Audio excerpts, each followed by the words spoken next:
Hello and welcome to a very exciting in-person edition of Talking Retirement. We are here with Christine Matus of the Matus Law Group, and we're going to be talking about Medicaid, estate planning, and disability law because that is her specialty and she is amazing with it. So thank you so much for hosting us today, Oh my Christine. goodness. Thank you so much for having us. I mean, really, it's such a treat to be able to give information and to share information, and especially with you in person makes it such a big difference. So, yeah, so excited to give you as much information as possible. Yeah, it's great. Thank you so much for having us. So, I always like to start the podcast with a little bit about you and how you got to where you're at. So, how did you form the Matus Law Group? What drew you to Medicaid law and disability law? How did you get to where you're at now? So I've been an attorney since 1995, but in 2003, I really wanted to make my dream come into fruition, where I've always wanted to have my own firm. I had my own drive, my own mission, where I wanted to help as many families as possible. So in 2003, we opened up the Matus Law Group, and we actually opened up in a one office, one computer room. I was sharing space with two other attorneys, and I learned a lot. I learned a lot in those years. And then over the years, we started to grow. We really were able to see that there's such a need to help as many people as possible. But where I have found a special niche, a passion, is in the special needs community. And a lot of it is because I have two beautiful children. My youngest was born with Down syndrome. So as a result, I decided to dedicate a large portion of my practice helping other families like me, answering questions, going over things, and just really helping navigate that maze of the special needs world.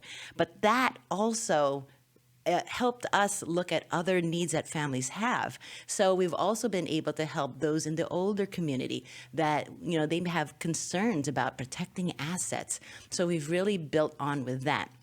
And again, another part of our practice is real estate. So, they all go hand in hand, surprisingly, where we're helping people protect access, and we're also helping people keep the assets that they have. And if they need to sell it, we're here too. We're just so family oriented. I love my firm. We are just so close. We love to work very hard, but we also have a great time, and we do everything we can to focus on the families. So by me having my own firm, I've been able to really focus that drive, that mission, and that passion.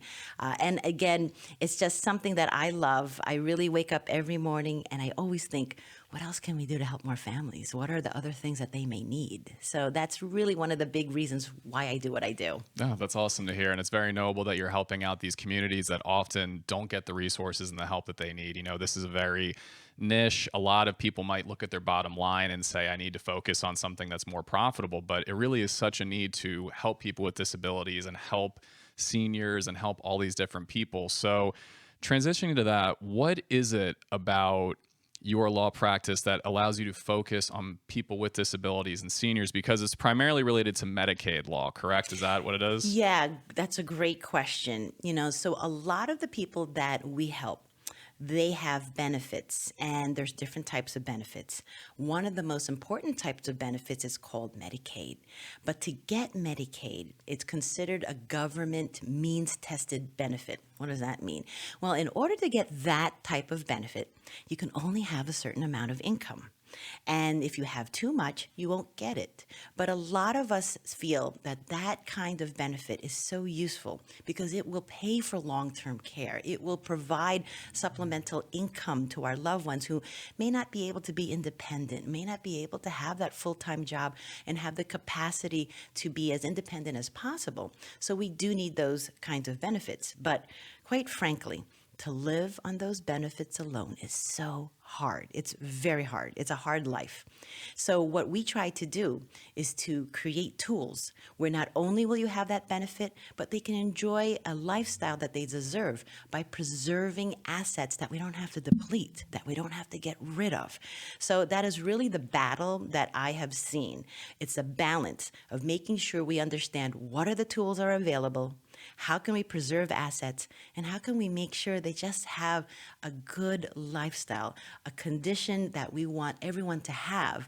It's what everyone deserves. So that is really the game and the mission that I try to play every day. Yeah, and it's an awesome mission because we see with our own clients, we're very Medicare focused, but we obviously have a lot of clients that are also on Medicaid, and getting Medicaid is so difficult. And I see people in absolute abject poverty who are unable to because the thresholds are so low, the asset limits are so low.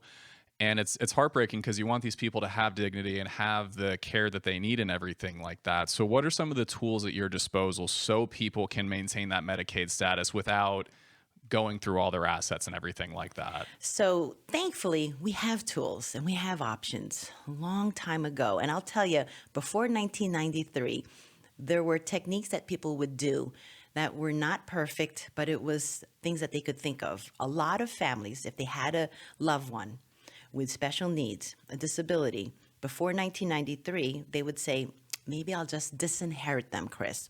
And so I'm going to cross my fingers that this other loved one will understand that half of their inheritance will really go to their brother or sister and they have to take care of them. Let's try to do that. Because if they left anything in their person's name, they're not going to qualify for Medicaid, right? And if I can take a side trip here on Medicaid standards. Absolutely. I mean, they have not raised those standards in decades. It's really, really upsetting when you look at cost of living, when you look at everything. Even today, we go to the grocery store. I can't tell how many times I'm thinking, like, what did I buy? Yeah. And then to know that if I were on government or benefits and they haven't even seen them with the limits they're trying to keep you at, I mean, really, I feel like what is happening here? Like, that is something that is a passion of mine, and I get so upset where I feel like, hello, we have people who are depending on this, and we are not improving their lives whatsoever.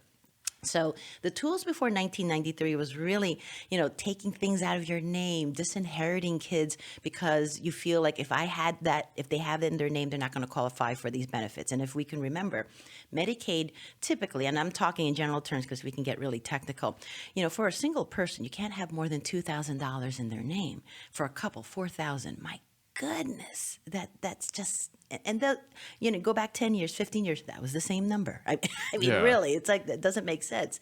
So in 1993, OBRA 1993, there was a federal statute that came out. Thank God. And they were allowing they're allowing you to create a tool called a trust, a type of trust, where we can create this. We can put certain assets in this trust and it will not count against our loved ones' assets, meaning we can have them inherit things. They can possess certain things. And if it's more than $2,000, they're not going to get thrown off their Medicaid. Wonderful. And again, throughout the years, they've tweaked it and it's gotten better. I would love to say it's perfect and it's the perfect solution, but it's quite not. Nothing is. But at least we have that, right? So we have these trusts. They're called special needs trusts. And quite frankly, there's three kinds. But in the big picture, the goal is to preserve assets so our person with special needs can also have the governmental benefits like Medicaid and SSI. The other tool that is also great that I'm so happy that they've decided to have, it was in 2017, 2018, the ABLE accounts that were created during Obama's administration, Achieve a Better Life Expectation. And what's so nice, it's an account. And also, you can put assets in there. And those will not be counted against our loved one, right? They will be able to put things in there, open up a bank account. Money that goes in there will not count against them when they're applying for Medicaid or any of those types of governmental benefits. There are restrictions on the ABLE account. And we've done ourselves webinars all on on ABLE accounts and trusts. I don't want to get into too much into the weeds. But again, it's nice to know we're evolving and we're having options. So that's, another tool that we can look into. There is a third tool that typically is used for our clients who may be looking into and concerned about long-term care, right? And there's things called a Medicaid annuity. It's a technique where it's an annuity where you're putting all these assets into an annuity and that it generates a monthly income to a spouse who does not need long-term care. Just backing up, typically we'll have a situation where we'll have a couple and one spouse is just not doing well health-wise. So they may have to go into a long-term care facility. And how do we pay for that, right? If you don't have long-term care insurance, then you got to pay with cash. If you don't have cash, we're going to look at your assets and they're going to put a lien on it. And at one point, you have to liquidate it. Very stressful. So, what about the spouse who's healthy?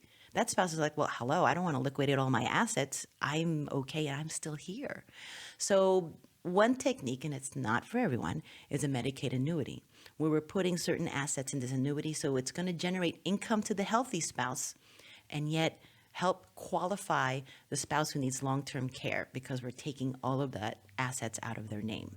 So again, there's techniques that are useful for some, not for others. It's, all of these are custom. We've always been a type of firm where we really want to listen to the client. Find out what's their concern, what's their goal, because we're not cookie cutter. Every tool has to fit their circumstance.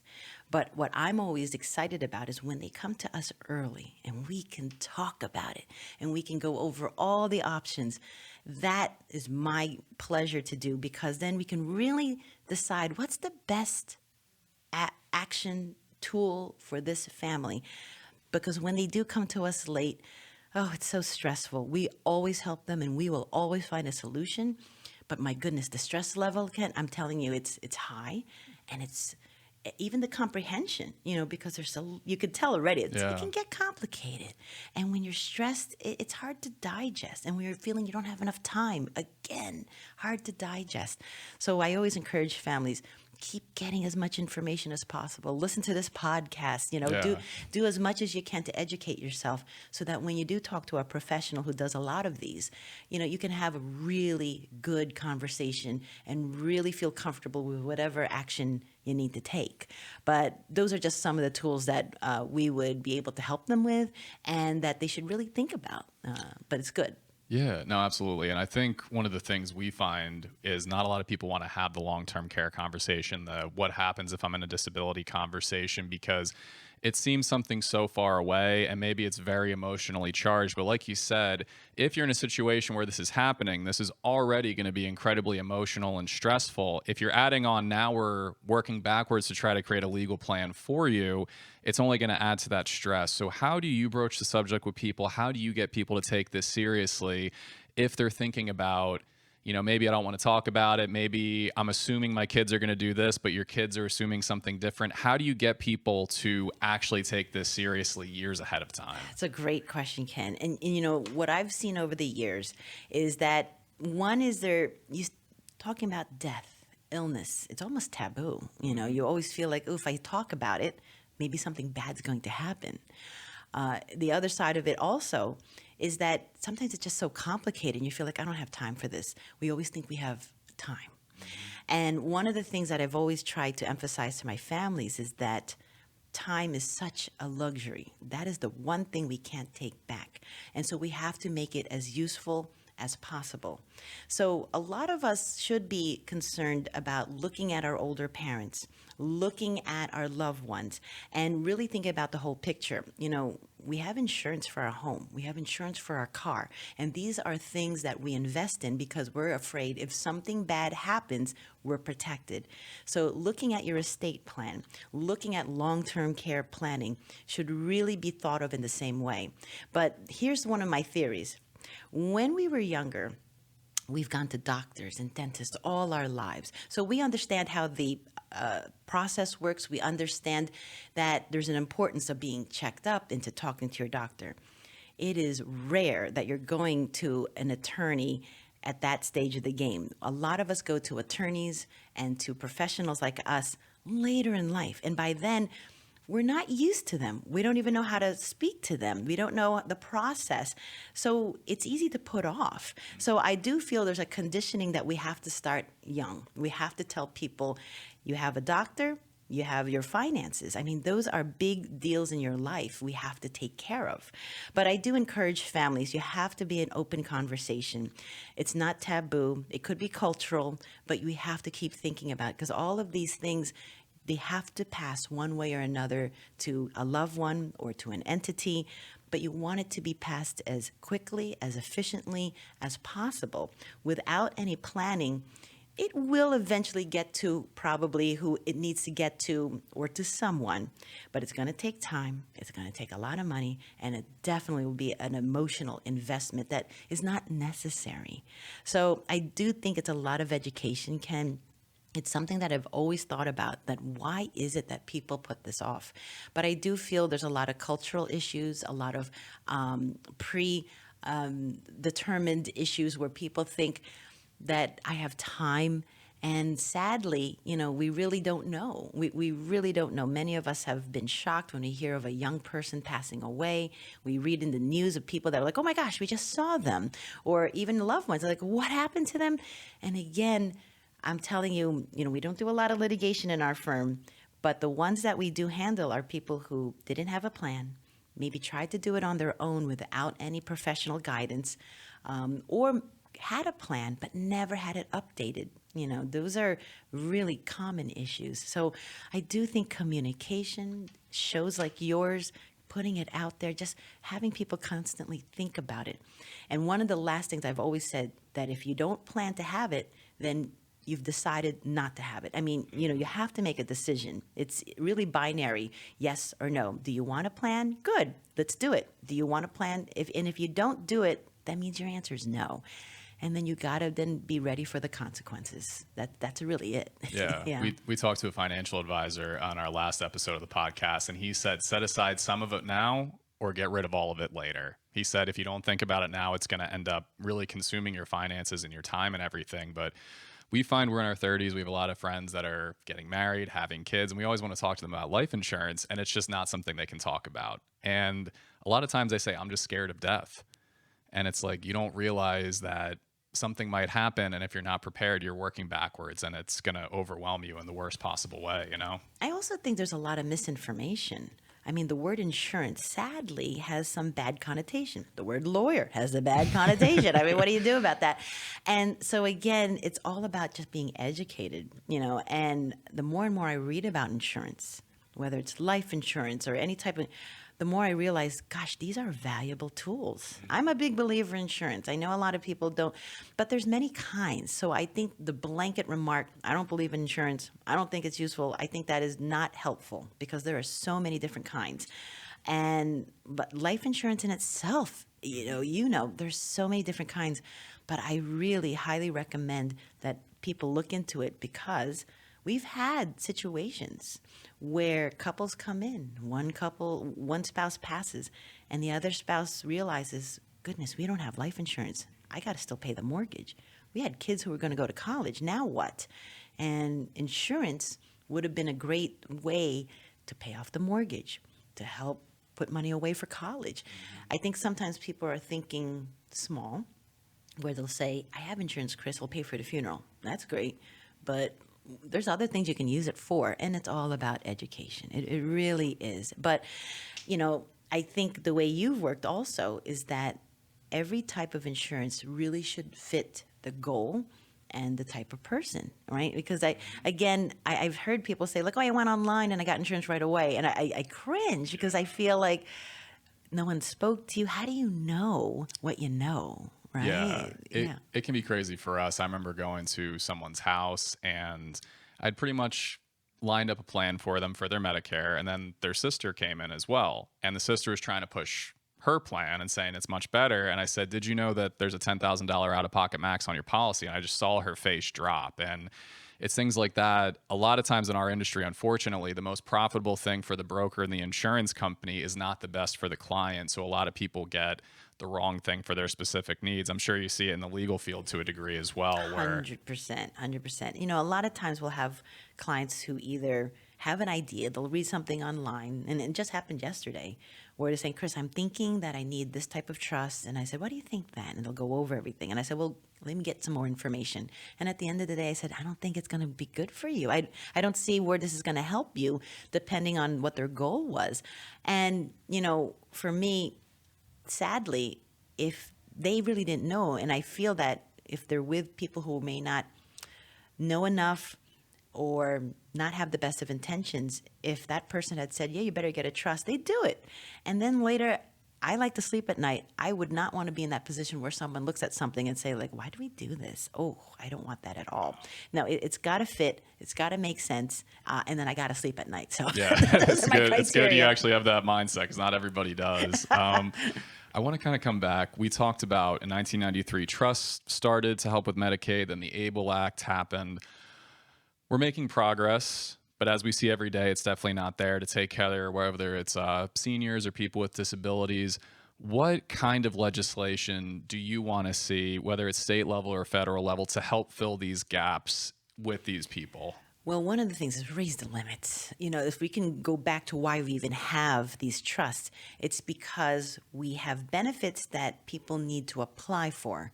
And to get qualified for these benefits, boy, they really push the requirements. So we need to review what are the requirements to get these very important benefits to people. Let's raise the range on this.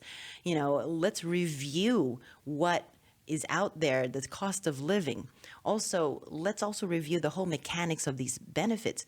They seem to punish people who want to be independent, who want to learn skills. I wish there were ways where we could say, hey, that's great, and that's not going to hurt you. Like, they encourage it. So many times I've had clients saying, like, you know what?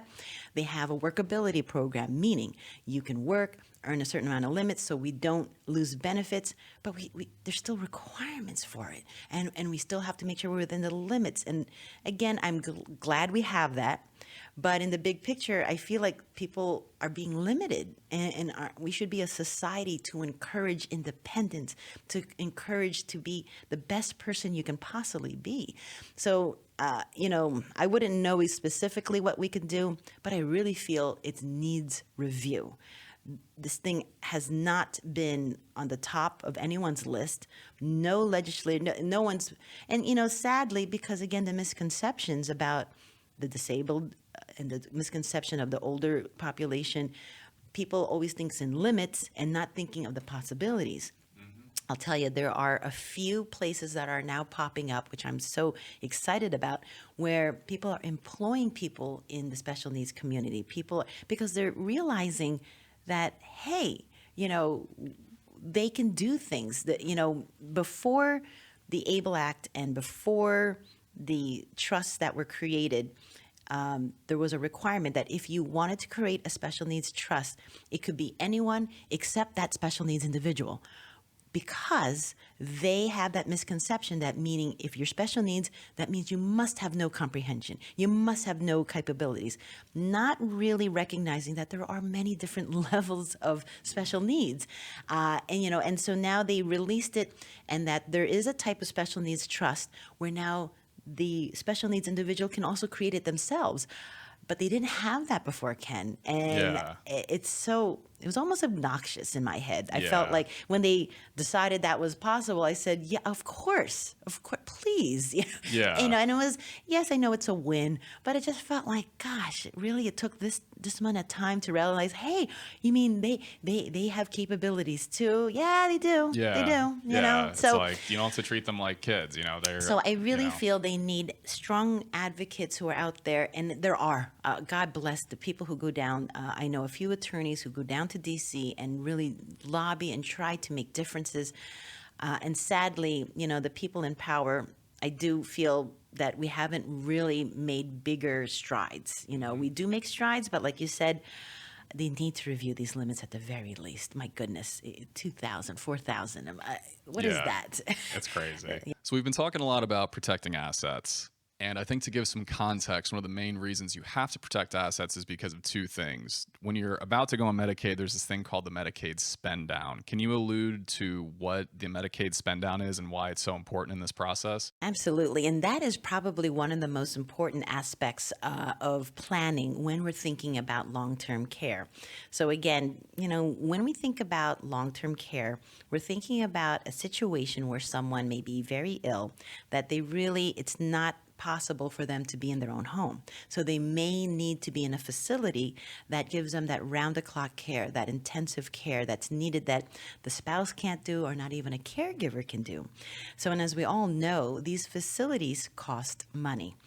They cost anywhere from, I'm sure you know, again, 9,000 to 15,000 or up. I mean, it depends on the location, depends if you want a private room and how nice it is. But this is a lot of money. And you're looking at this per month. And typically, the average time that someone is in say, a nursing home, a long-term care facility, is 3 or 5 years.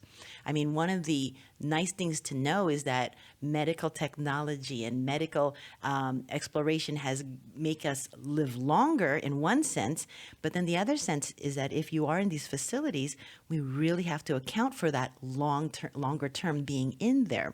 And so, if you look at it, it really makes a difference on how much money that we have, because if you have to pay for this long-term care, you typically, if without long-term care insurance, you're paying cash.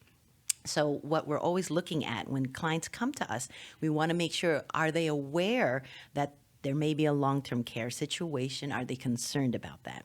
If they are, we look at their age and we look at, well, where are we? We also look at their family history.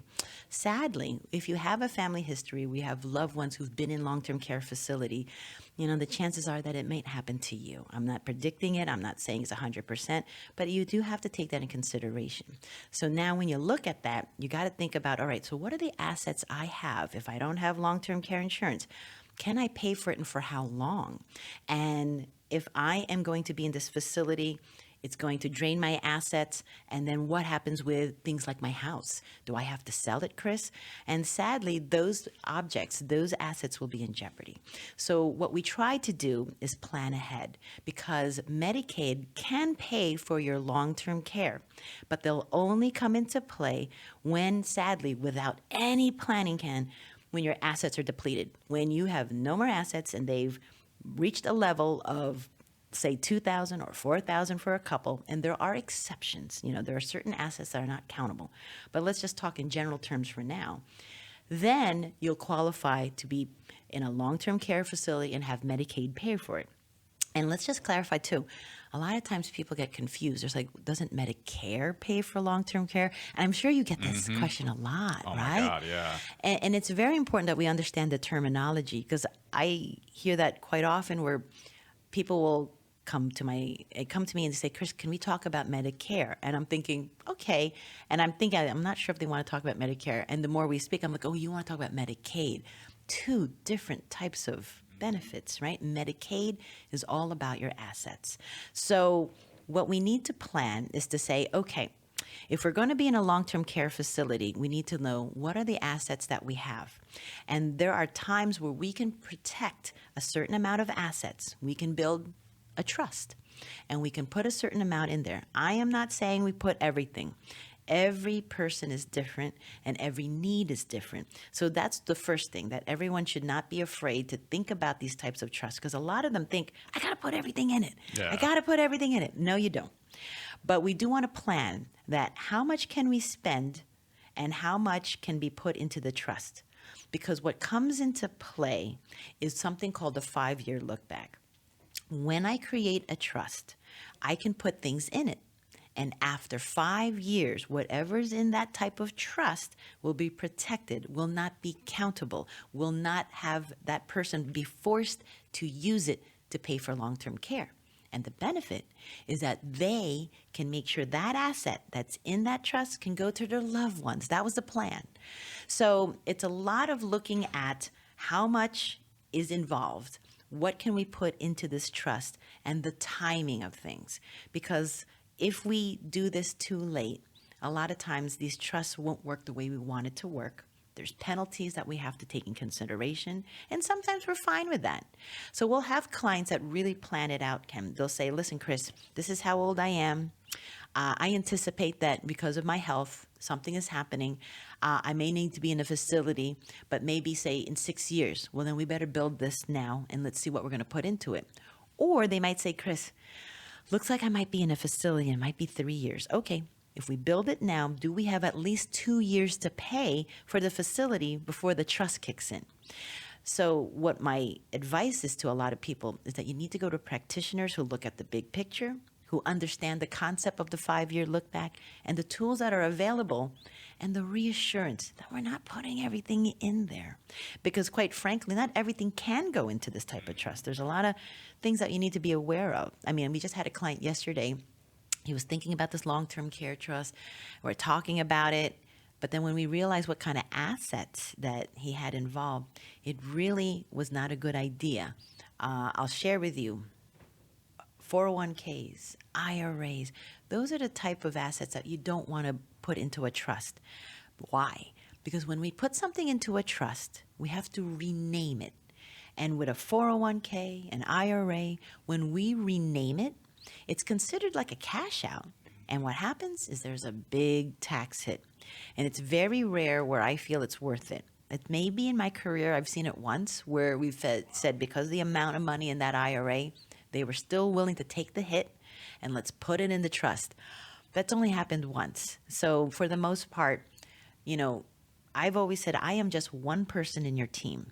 You really need to have someone like your firm to have on your team. You really need to have a good financial advisor. You really need to have a good CPA to look at the whole picture to make sure we're doing the right thing, that we're not going to be surprised with any type of tax bill, and that everything is working for the family. And I have said that, a lot of times people are saying, well, do you think that when we create this trust, the kids will become greedy and say that, mom and dad, we need this trust so that we can make sure we receive our inheritance? And I've seen the opposite. I've seen that parents are very concerned that they've worked so hard all their lives and that they have the house, they have assets that have grown. They want to protect it and they want to make sure that it doesn't have to be liquidated. And at the end of the day, if something happens to them, that there's something to show for it, So I haven't seen that. I have not seen that. I've always seen the best of intentions, and that the drive is that I want this asset that I've worked so hard for to get to the next generation. That's what I've always seen. But again, it's all about the planning, looking at the overall assets of what you have, looking at your health, your age. I mean, it really plays a part. I mean, sadly, I've had clients come to us. They're like, oh my gosh, Chris, I wish I knew about this type of planning and this trust. I want it. But sadly, maybe they're 90, 92. I don't know. We got the 5-year look back. I like to sleep at night. So that's, what we need to really lay our heads down and make sure, is this the right thing? Because it's got to work. I don't like to create things that don't work. So these are things that I ask families to always ask who they're working with. Is this right for us, considering our age, our income, our assets? Quite frankly, we also have people who have a lot of assets, a lot of cash, that sometimes maybe a trust, not that it wouldn't matter, but they do have the cushion to pay for that long-term care. I've seen it. But I've had a lot of families say, well, I'd like to do something, Chris, to at least lessen the blow, Exactly. to soften the Just blow. have a little bit of protection. Yeah. But again, it's not cookie cutter, it's custom. It really, everyone's different. Everybody's comfort level is different. So, and I've seen clients and other advisors when we work with, they're like, I know that's a good trust, Chris, but I don't think they need it. Okay. But we have to educate, and you have to make an educated decision. So, yeah. No, I know what you mean. I think a lot of people, when they come to you at 80 or 90, it's almost like you don't want to plan for something till you see it staring you down. And we find a lot of people want cancer insurance after they've gotten cancer. They want long-term care insurance when they're about to go to a facility. And it's like, unfortunately, it's too late at that point. You need to focus in on things well before they happen. What are some of the different types of trusts you can work with? And obviously, this is all very general information. You need to talk to a lawyer like Christine Matus to look into it. But what are some of the different types of trusts? And what are the different situations you commonly see them used in? So in the big picture, again, we're always looking at what are the goals of the families. But trust can fall into really two categories. There's revocable and there's irrevocable. When you hear revocable, that is a type of trust where I can create it and I'm in control of it, meaning I can put things in it, I can take things out. It's me that makes that decision. And the value of that kind of trust is twofold. One, it avoids probate, which is a process that authenticates a will, making sure this is my intention. Because I'm dead, you can't ask me, is this really what you wanted? That it's going to authenticate a document. That's probate. It's really a process that you need to have the court help you with. A trust avoids that. A trust is saying, this is what I want.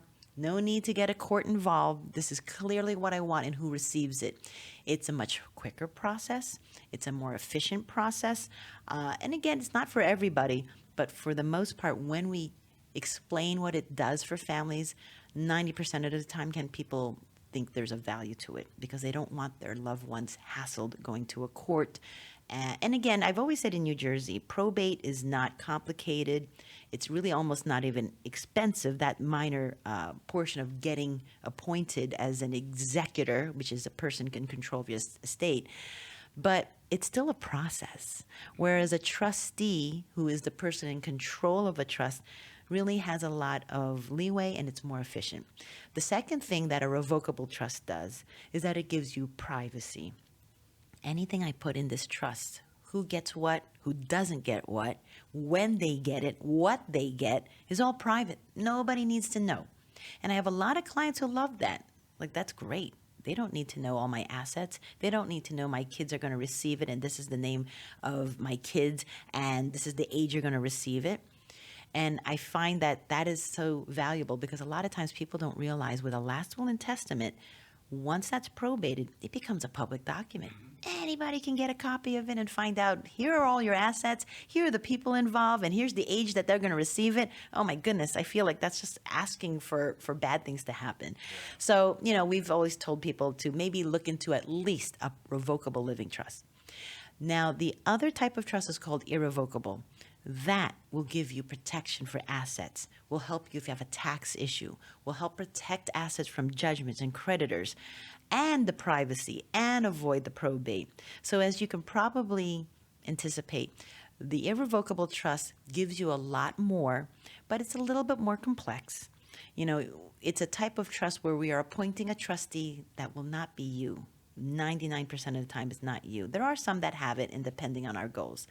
And so what happens, we have to appoint someone to step in to make decisions for us to handle that asset. But quite frankly, it's not at all as scary as we probably read on the internet or what people have determined, saying like, that sounds terrible, that I'm not in control of my assets. But again, it's meaning that you're not able to sell the asset, get rid of the asset. And there's reasons why, because if you did have control of that asset, well, that means then you probably could pay for your long-term care. You could probably pay for certain things and not need the benefits that the government is saying that you might be eligible for. So, it depends on what people are comfortable with and what their goals are.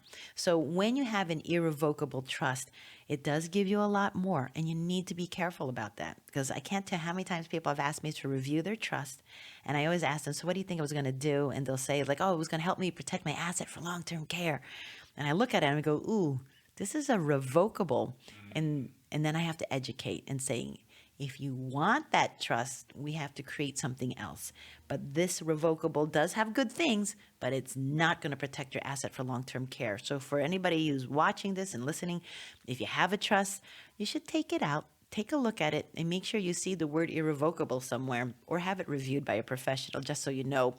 Because you never want to go, because again, irrevocable, you have those look-back periods. And you don't want to go through life 10 years later saying like, my asset is protected. And you're like, well, no, because you had a different type of trust, know? Oh sad. gosh, that's gut wrenching to me. That's just gut wrenching. And I've had it, I've seen it. So so those are really the two types of trust that fall into a category. And believe it or not, under the irrevocable, there are so many different kinds. So you'll have one that's asset protection. There's some that are really geared to helping with the tax laws. There's things called slats, which are really helpful for spouses because they want to take advantage of the gift tax rule, and gifting.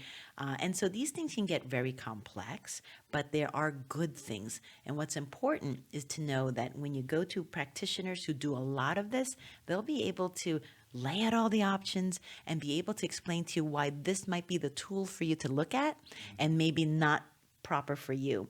I've always said that I have a really big toolbox, but I'm not going to dump it in front of you and say, what do you think? I'm going to pick out the right tool. I'm going to say, based upon what you're telling me, let's narrow it down to 2 or 3, and I'll give you the things that you should be aware of and things that are really good. And if the good outweighs what you're cautious about, let's do it, So, but there's so many. I'm telling you, we have trusts where people are saying, Chris, I want to leave an inheritance to my child, but they're terrible with money, or they may have some addiction issues.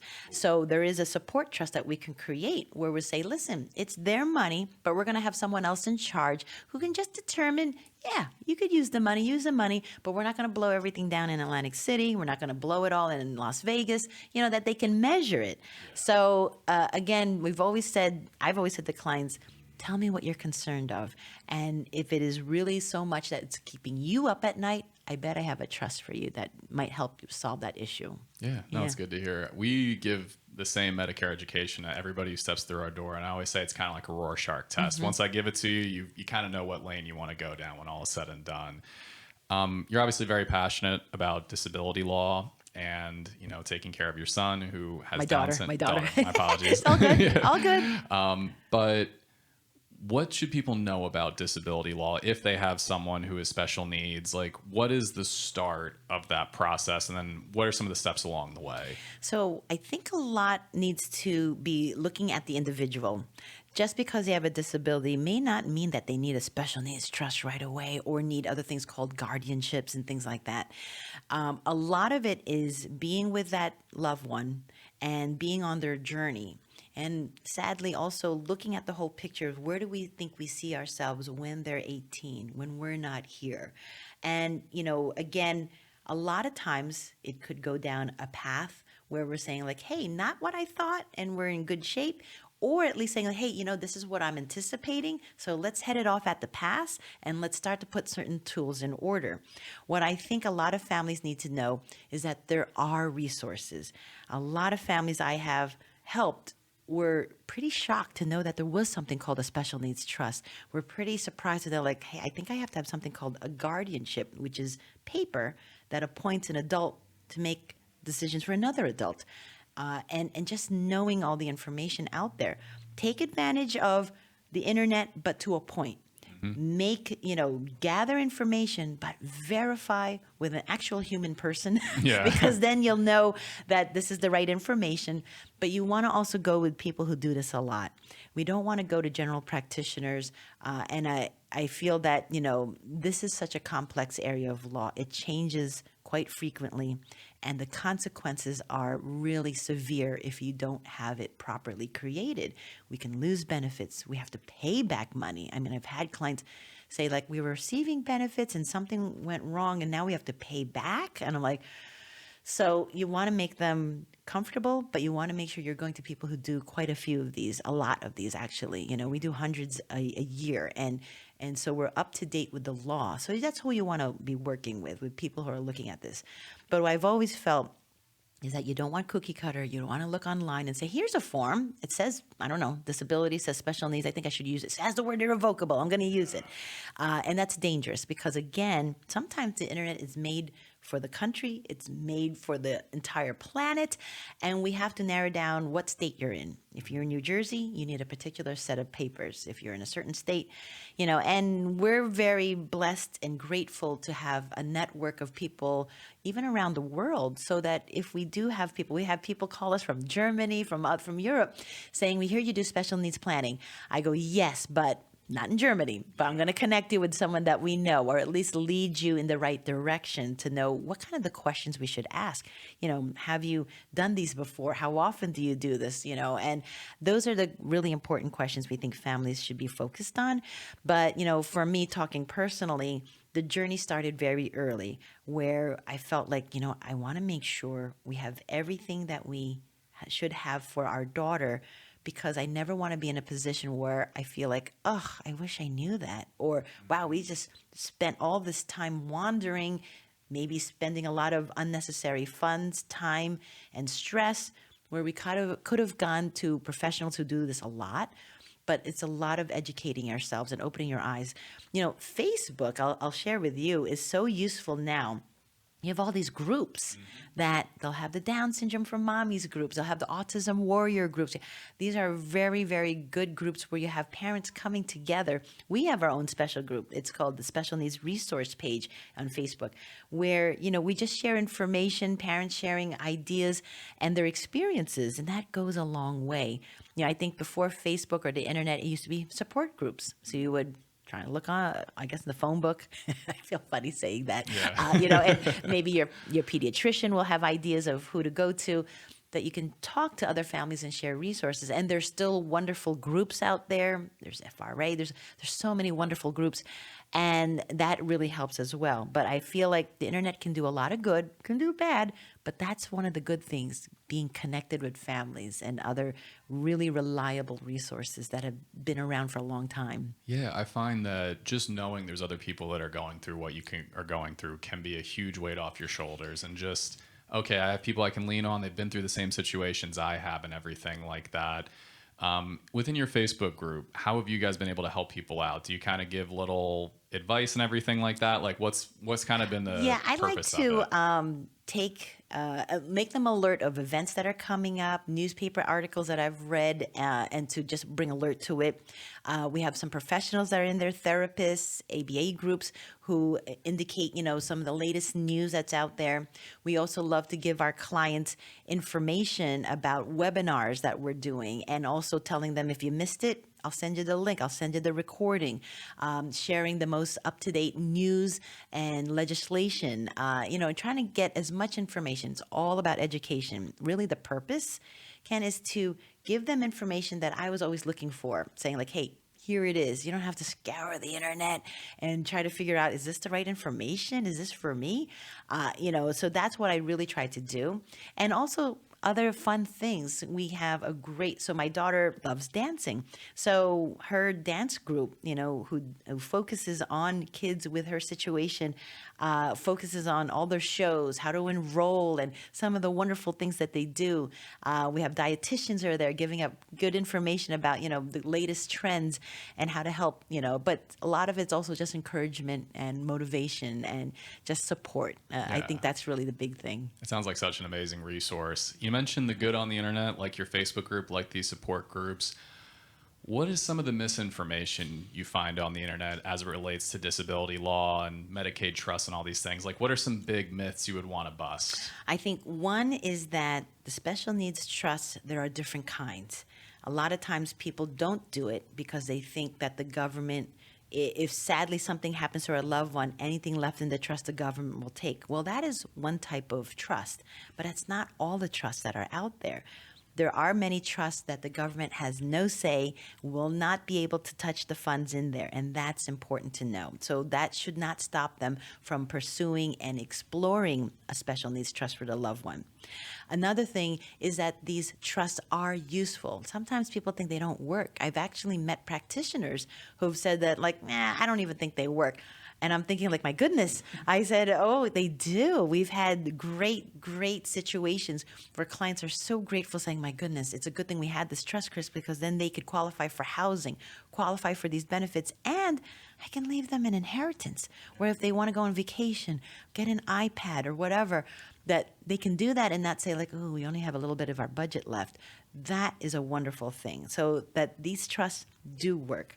The other thing is that they have options. Maybe the trust may not be the perfect solution, but there's other options. Like we were talking about the ABLE account.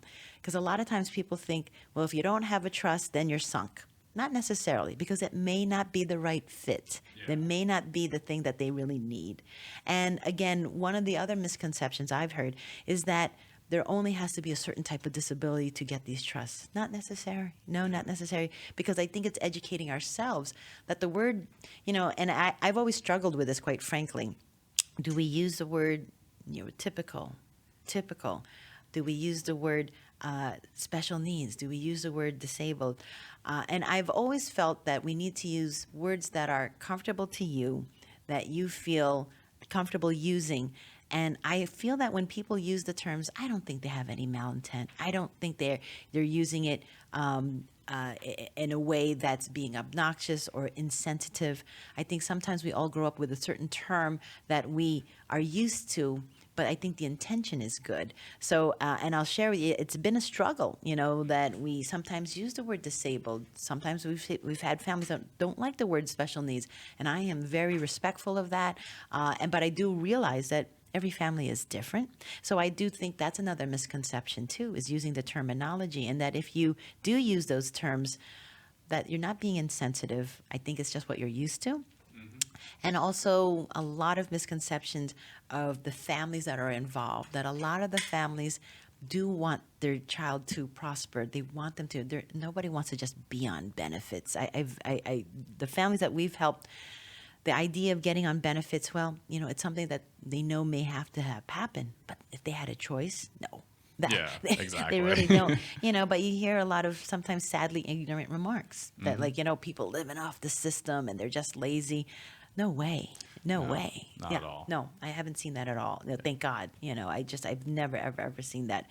But it's hurtful.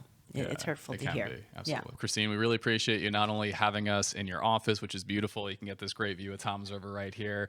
But, you're an amazing treasure trove of information for people all over the state of New Jersey. Where can people find you and what is your main specialty? So thank you so much again for having us. I mean, really, it's been such a pleasure being able to express what we do.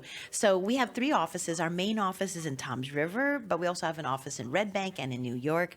And we really, because we're licensed in New Jersey and in New York, and they can reach us on really all the social media. We're on Facebook, we're on Instagram. We are not on TikTok because that's going to come soon. Soon, That's soon. going to be soon. We're also on Twitter. We have our webpage, matuslaw.com, and that's really where you can get a lot of our information, a lot of resources. We love to give as much information as possible. I had wrote a book, Basic Estate Planning for Families, so you can download that book on our website. But if you want a physical copy, just let me know. We're happy to mail you the copy of the book. My compliments. And really, like I said, our focus is on trusts. We love to help people with that tool because we really feel that it's an underutilized tool. And of course, my passion is with the special needs community, but we also love helping with long-term care aspect and making sure that people have their assets protected, but they really have a lifestyle that they deserve. Yeah, that's great. And shameless plug, you have a fun podcast too, right? I do. So we have a great podcast that we love to do. It's called Law and Pop Culture, where we talk about things that we've seen on the movies, we think we've seen in the news, and we ask that question, does that really happen? Yeah. So it's fun. Yeah. So we would love you to check it out. All right, awesome. Well, Christine, thank you so much for your time and your expertise. It's always a pleasure. Check out Christine Matus at Matus Law Group and hope to have you on in the future sometime. Thank you so much.